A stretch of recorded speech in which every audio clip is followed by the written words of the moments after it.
I've got a super rare opportunity to have a look at the Duncan Hamilton showroom, which has got some incredible cars, some great classics, and I've got the perfect tour guide, YouTube sensation. I wouldn't say sensation. Archie Hamilton. I would. You know what you're doing with all this stuff. Yeah, how are you? Great. I know, what an amazing place. And I know this is mostly closed off, so yeah, you've got some really unique stuff in here to look around. It's a special place. We're proud of it as a family as well. Yeah. And yeah, welcome down here. It's I don't really share it too much on YouTube, but it's something that, yeah, I'm extremely proud of, is to be part of the family and the history. Yeah. But it's not a collection, is it? I mean, these cars are for sale, so this is evolving all the time, so the showroom is always changing. But yeah, you've got some great stuff. I mean, you've got such an array of different eras, different classes of racing, road cars, the whole thing. Yeah, I mean, there's everything here. From, you know, you've got world rally cars, you've got Formula One cars, and yeah, it's been going for over 65 years now. Can we look at that? Yes, we can This is start Carlos there. Sainz, world rally car. Yeah. Epic bit of kit. I mean, super hatch.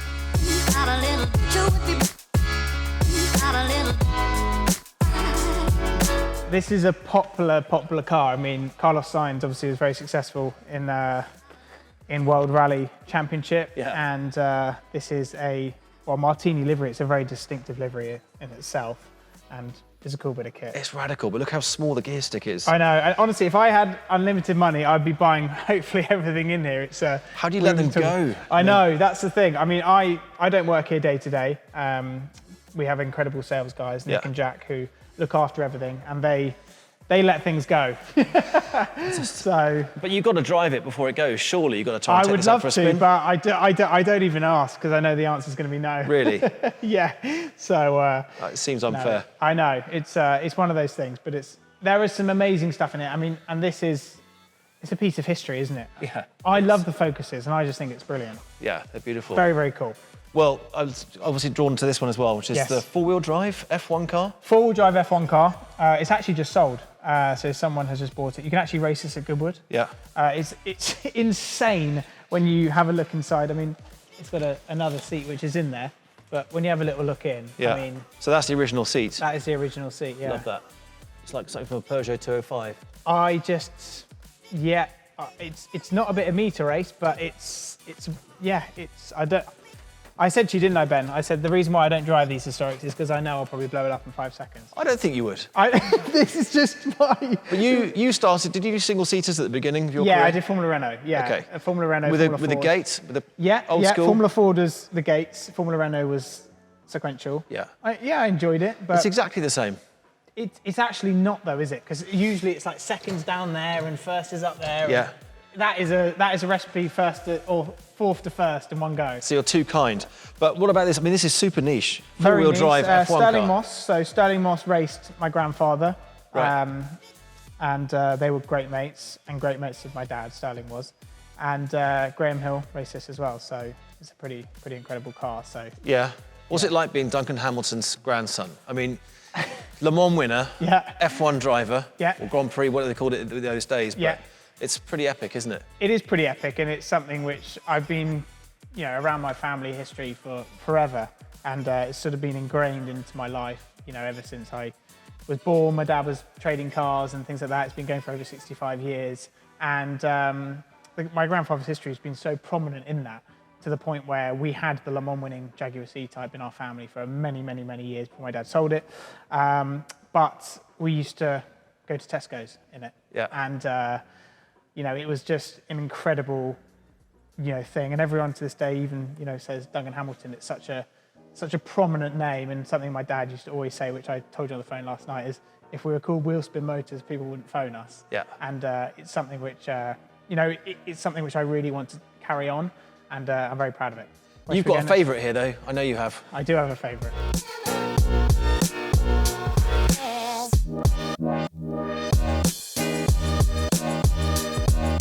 Well, I always say to myself, I don't want to drive a classic car at Goodwood, and I always stay away from all these cars, but I would love to race one of them. Would you not think that'd be the most fun ever? No.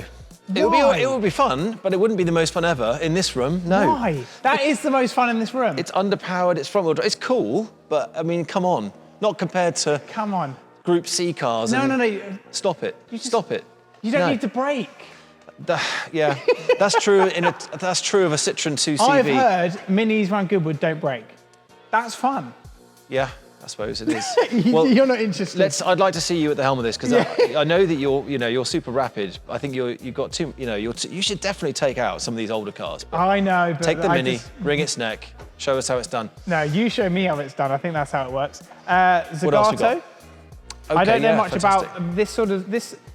Excuse me if I am very naive, but I'm not really clued up on this sort of thing. But me it looks neither. nice. This will probably be cut out. I'm sure lots of people in your don't cut it out. But lots of people in your comments will know. It is beautiful. So what we're looking. Is this going to be a what is it based on? Is it DB6? It's an Aston Martin and it's green. All right. Brilliant. Tune in for more information. Tune in for more information. Now this is stuff that this is more you because I know obviously we both race GT cars. This is our kind of era, isn't it? So yeah. So Audi R8.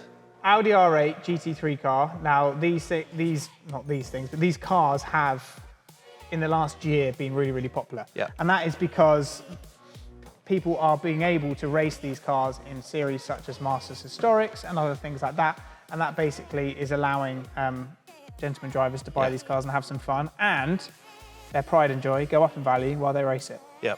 Pretty fun. I just remember early days of racing, particularly single seat, and the team owners used to refer to these cars as boat anchors at the end of the season because the rules would change.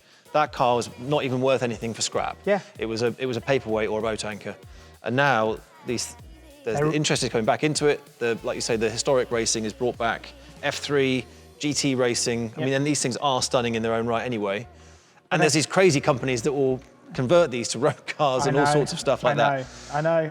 And to be fair, they're finding them in very crazy places as well. Yeah. You know, all sorts of barn finds of GT3 cars are sort of coming, because they weren't anything, were they? And these are lovely because it's kind of mid-engine and they're, lovely to drive. Great to drive. Great to drive. Should we go to this? Absolutely.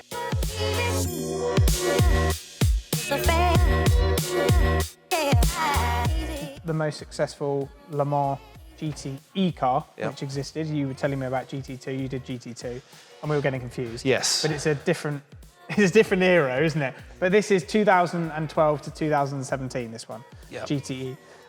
Won many times in WEC, the most successful WEC car, I believe, for an Aston, but never won Le Mans. Because it was leading Le Mans, wasn't it? I don't know if it was this car exactly, but Dallalana himself was a very quick gentleman driver. Yeah. And unfortunately, in one of the cars, which he was racing, 40 minutes to go, had an accident in the Porsche curves. And he actually never won Le Mans, which is quite sad because he won so many WEC races, it was unbelievable. So it's a beautiful car. I love the shape on the side here. But the diffuser is the best bit. And the diffuser is outrageous. It looks like someone's added it on. It does. It must work because they won many races. It's pretty wild. I also, you know what the mechanics were thinking because it sticks out so far. We need to put yellow tape on this because the guys behind are going to smash into the back of it. Didn't even think about that. So true. It's Or if someone hits you.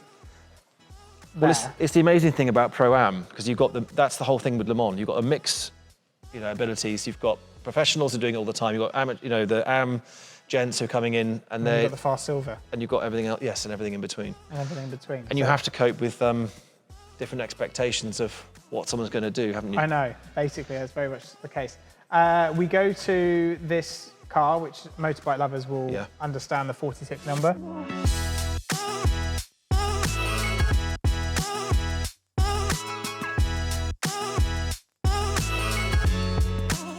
So this is Valentino Rossi's Blancpain Endurance car from when he retired from MotoGP, went to Blancpain Endurance, and then this was the first full season of car racing he did. Very cool car, and signed by Rossi. So if we open the door, awesome. I believe there is the original race suit, which he has also signed as well. No way. Yeah, so pretty incredible. I love that. Yeah, it's amazing. And he's doing well. Like, he's quick in a car, in a GT3 car. Like, I've spoken to a lot of people who race these cars, and they're like, he's really good. Yeah. So fair play to him. Well, he's methodical, isn't he? And I don't think I want to try the MotoGP bike. It would involve a lot of sitting down. This I recognise. So this has got Tiff Needell. Yeah. So this is from like back in the day, 1980s, 90s style, when there was prize pots and there was money to be made in motorsport in categories outside of Le Mans and Formula One. Yep. This was like a celebrity series, wasn't it? I don't know. So, but I know one of the other gentlemen who was a dear friend of my father's, and he has one of these as well. Yeah. But I do know that I think they've got up in, I don't know what they're worth. I wouldn't even know. I love this car. Do you know what it's worth? I don't even know the name. It's an XJR. That's why I don't work 15, here, which, because I just get it all wrong. I feel very ignorant, but I know the series I raced in. And I think the shape is gorgeous because there's a bit of Honda NSX in it. It's cool. But in the back, you've got the Monster V12 engine. I know. Which this is what people wanted in the 220, but they got the sort of Matchbox mini rally engine. I love how you can see the engine through that. I love that. It's really, really cool. And actually, if you look at the back, you go into sort of Porsche GT1 styling or Mercedes. I don't know. It's got that sort of, it's got a really rear end to it. Very, very, very cool. TWR, extremely fast and driven by Tiff, which means it probably went sideways at some point. It probably didn't even go forwards, did it? I actually used to work with Tiff at Thruxton. Did you? So I was a driving instructor at Thruxton. Was he your Yoda? No, he was doing the hot laps at Thruxton, and I was 17, and I was just getting into the scene of sort of racing, and he just thought, I will end up getting fired at some point. And I actually did lose my job. Why? I think one morning it was too cold. It was a very cold morning, and I ended up falling asleep next to someone while I was instructing them. I think that did the job. That's tough at Thruxton. That's sort of 140 miles an hour. I woke up doing 150 miles an hour down the back straight, I think. Jeez. Anyway, to another day. I fell asleep at Silverstone, if that makes you feel better. Don't do that again. That was a very sort of young chaps. Didn't really know what I was doing at the time. And I told my dad, and he was just like, well, I don't feel sorry for you. No. And don't come here for a job either. Fair enough. So, you like modified cars? I know this car, yeah. You like modified cars? You don't, do you? No.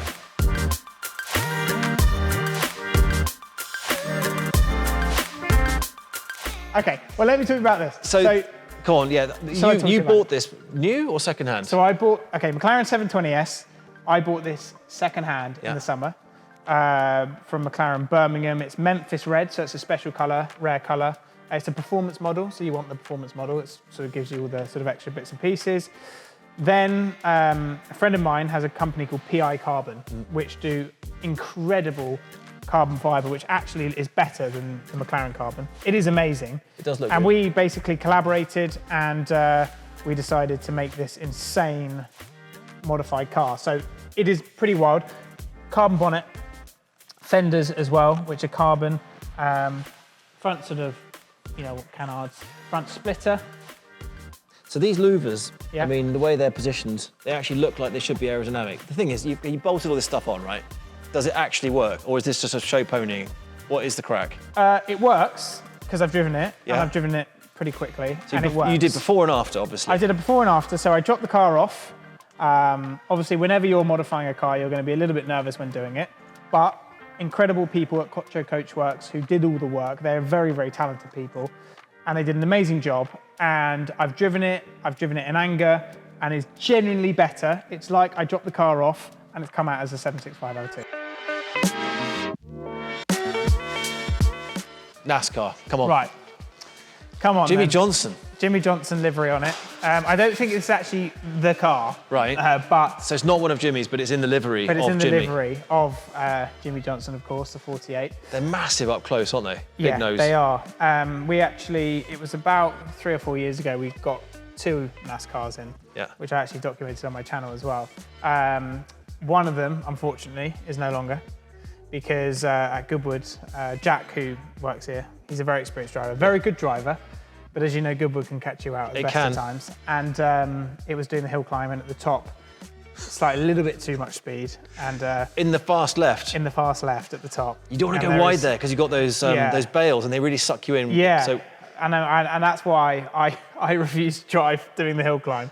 But anyway, it was actually my dad who phoned me saying, have you seen the NASCAR? It's slightly in a bad way at the top of Goodwood Hill. But, so this is its brother? I believe this is the brother, but there was 2. Yeah. So, yeah. And looking at it, because it looks level on the floor, it looks like a road course one. Well, you said you drove them, right? Yeah, I raced them in Europe and then in America as well. Did a bit of ASA. They're epic. I mean, I love it. Oval racing, it's a million miles away from what Brits are used to seeing. But and these things are so agricultural. You look at all the big bars in the cage and everything like that. It's just so simple, but effective. And on oval, it's electric, and they are, despite what they look like, they're unbelievably sensitive. You know, little critical things you can do with throttles, brakes, steering. I'd love to really go high I'd love to go speeds. and watch a race. It's so much better than on TV, because in reality you see them. Everybody's sliding all the time. It doesn't come across on TV. It's just, you're on the edge. It's amazing. Insane. They are really cool, but I just love these things. I know, getting in and out of the door, you know, you would have done it a million times. But I've never driven one of these on a road course though, which would be pretty epic. Yeah, You've got to get this running. Oh, this runs? Yeah. Oh, this runs, yeah. Well, when it first got dropped off, you might be able to find the footage online. We were driving them up and down here. Yeah. Like, rum, rum, rum, and I was in it, driving it. Making that noise. I was driving going, rum, rum. So if you find that video, buying a Nascar from America or something, you'll be able to find it. And this is sort of NASCAR-like, in a way. Yeah, so obviously GT1 Le Mans Corvette, spec. Yeah. which is very, very cool. I actually raced, not this car, but I raced GT1 Corvette. And then They're brilliant cars, aren't they? They are so much fun. Yeah, I was telling you last night, we were looking at the history of the cars, not realising the car I raced was actually a very, very successful car. And then I went to GT2, and I did, we won at Spa, won at Monza and other things, and that car was the GT2 Corvette, which was a wicked car. But this team particularly, they just took it to the absolute limit, didn't they? They were so efficient, reliable. They had a great, team of drivers, Ollie Gavin, Kelly Collins. Oliver Gavin, they did amazingly well, and the best cars this day that I've ever raced. And the most success I ever had was in a Corvette GTE. They're actually, despite, again, what they look like, I did a day once, I got to drive every single GT3 car, all of them. Ferrari, Lambo, Audi. I was racing Ascari, so this is 2007 and 8, and I got to drive the Corvette that had just won the series, and Pro-Am, and it was amazing, and it was so easy to drive fast.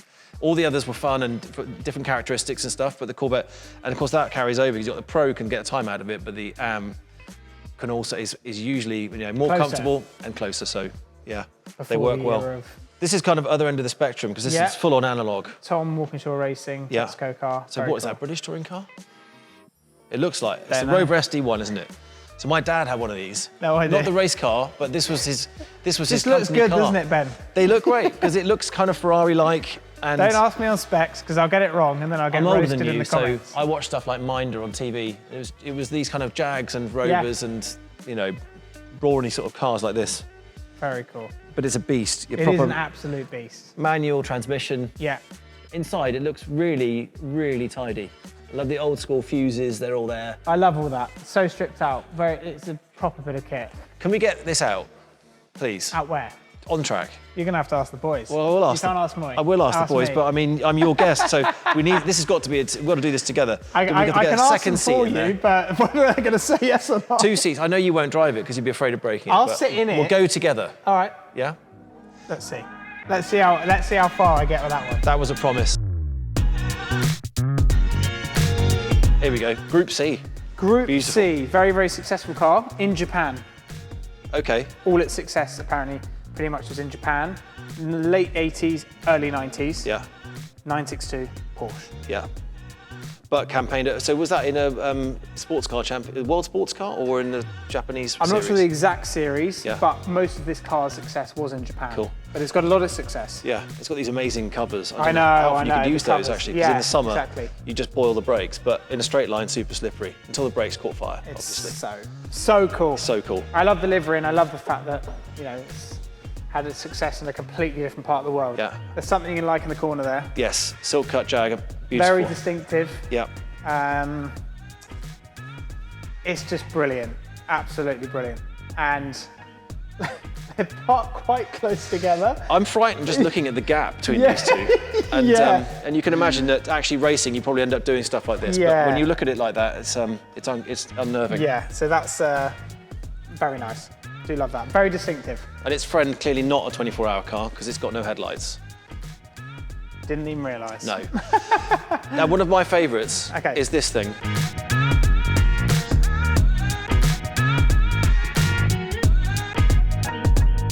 Yeah. just because it's outrageous, and also because I worked on a TV series called Curfew. Right. So I was doubling Sean Bean, and he's like playing the bad guy, driving one of these cars, but not a touring car style like this one, but same livery, because based on this original sort of, I mean, and look at the tyres on it.